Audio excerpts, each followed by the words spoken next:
Hello, welcome to the Living in Liberty YouTube channel. My name is Elizabeth Chevria. I'm the founder of Living in Liberty, a nonprofit in Pittsburgh that helps women transition out of a life of sex trafficking here in Pittsburgh. And today we're going to talk about helping women exit a life of sex trafficking and how Living in Liberty, what does Living in Liberty do to help women exit a life of sex trafficking? Living in Liberty has 4 ways of supporting women exiting a life of sex trafficking, or the way that we combat and try to stop women from being trafficked and help them transition out of the life. The first way we do that is through our street outreach. We do street outreach in 4 areas in Pittsburgh. We are in the Wilkinsburg-Homewood area. We are in the north side. We're in New Kensington, and we're also in Butler. And we operate drop-in centers in these areas and do outreach to women trafficked in these areas.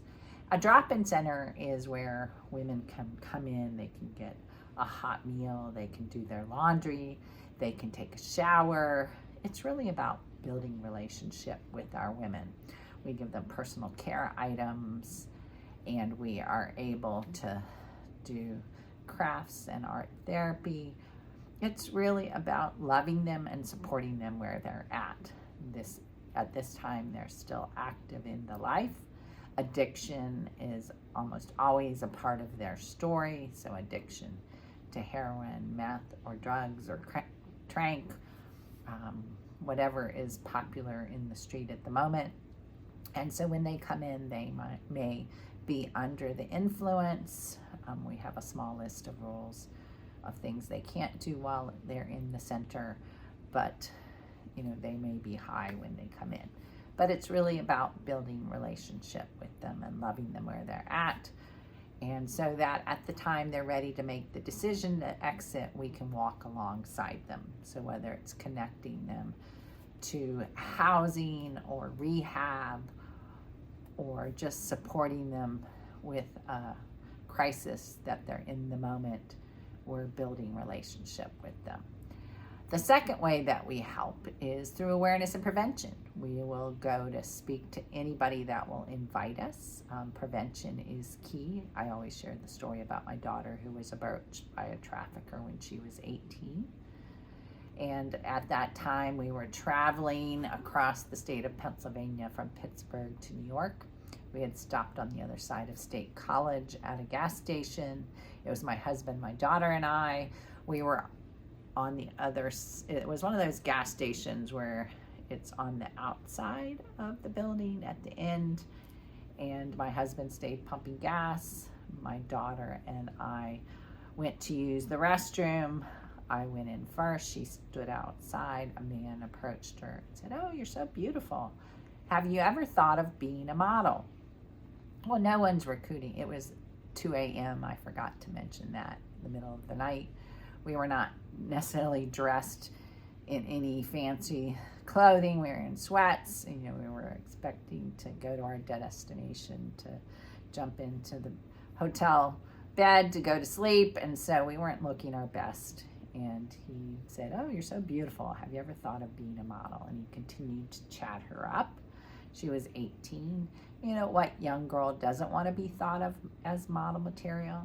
So he talked to her. But as I came out of the restroom, he ran off. I didn't see him talking to her. He didn't want me to see him talking to her. I went back to the car. My daughter went in. She hadn't expressed any concern, so I wasn't concerned. She was 18. She then came out of the restroom, and he approached her again and continued to chat her up.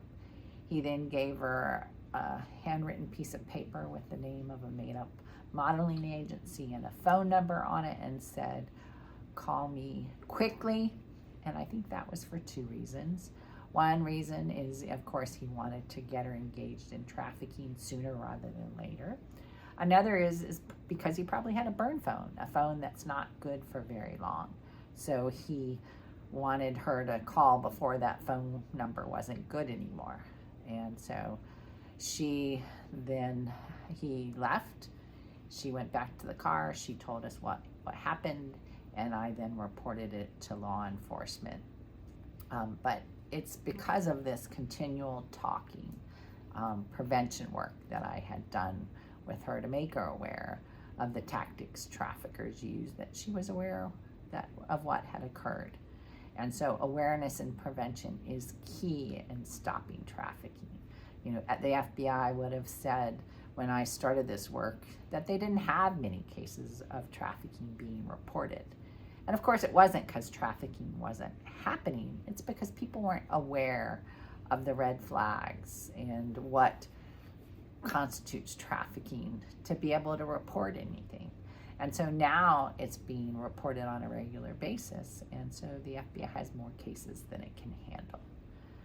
A third thing that we do is we operate a safe home, where a safe home is where women can come stay for a year to year and a half. It's transitional supportive housing that helps them develop the life skills and the skills and the, gives them the support that they need to be able to exit the life of trafficking and live outside of being trafficked, to be able to support themselves. And in that, it's a 5-phase program where they stay for a year to a year and a half, and they are able to develop the coping skills, develop the life skills, and create a network and support system where they're able to support themselves outside of being trafficked. So that's the third way that Living in Liberty supports women. The fourth way is through our Repurpose store, which is a resale shop, and the main function of the resale shop is to fund the rest of the work that we do, but it also provides an opportunity for women to get job training. Employment is one of the biggest hurdles for our women to be able to be successful in exiting a life of trafficking, because they often end up with criminal backgrounds, and so being employed is very difficult for them.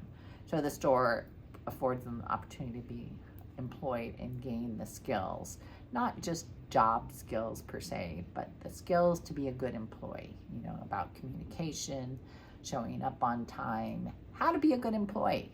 And we all need to learn that. Those are the softer skills of them that we need to be a good employee in the workforce. So these 4 ways are the main ways that Living in Liberty helps women transitioning out of a life of sex trafficking, and the way that we help end trafficking here in the Pittsburgh area. I am so happy that you took the time to listen and learn more about the work of Living in Liberty today. If you could like, subscribe, and share to the Living in Liberty YouTube channel, and share this video, as well as consider being an ambassador for the work of Living in Liberty by signing up to be an ambassador. And an ambassador is someone that really has decided to learn as much as they can about human trafficking by listening to the Living in Liberty YouTube channel, and then taking on, sharing, liking, and subscribing, getting other people to learn more about it, and to, out in your community, if you're observing from after you've learned what you can from the Living in Liberty YouTube channel, then when you witness or observe something, taking the action to call and report it. So we hope that you would consider being an ambassador. You can do that by going and becoming a volunteer on the livinginliberty.org webpage and signing up to be a volunteer and expressing interest in the ambassador program. I would hope you consider doing that. I thank you so much, and I look forward to connecting with you next week. Hope you have a great day. Bye-bye.